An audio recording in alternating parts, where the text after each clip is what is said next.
नमस्कार. आज परत एकदा तुमच्यासाठी अतिशय सुंदर असं कलेक्शन घेऊन आलो. बघू शकता तुम्ही. आपलं ब्रासो मध्ये असणार रूपम कंपनी साडी असणार आहे. तुम्हाला एक पीस ओपन करून दाखवतो. हा असणार आहे त्याचा पदर. बघू शकतो. आणि गोट पण बघू शकता. कॉन्ट्रास्ट मध्ये गोट दिलेले आहे त्याला आणि गोल्डन मध्ये लेस दिलेली साईड.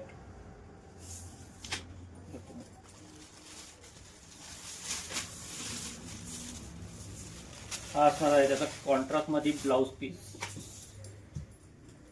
पीस बी बघू शकता. एकदम छान असं वर्क केलेलं आहे पीस. मार्केट याची रेट चालू आहे 1100-1200, पण आपण आपल्या फॉलोअरसाठी फक्त 749 ला ही साडी लावलेली आहे. तर लवकरात लवकर शॉपला व्हिजिट करा किंवा खाली दिलेल्या नंबरवर ऑनलाईन बुक पण करू शकता. आपला शॉपचा पत्ता आहे मालेवाडा, छत्रपती संभाजीनगर, दुर्गा आडळच्या बाजूला. अशाच नवीन ऑफरसाठी लवकरात लवकर पेजला फॉलो करा. धन्यवाद.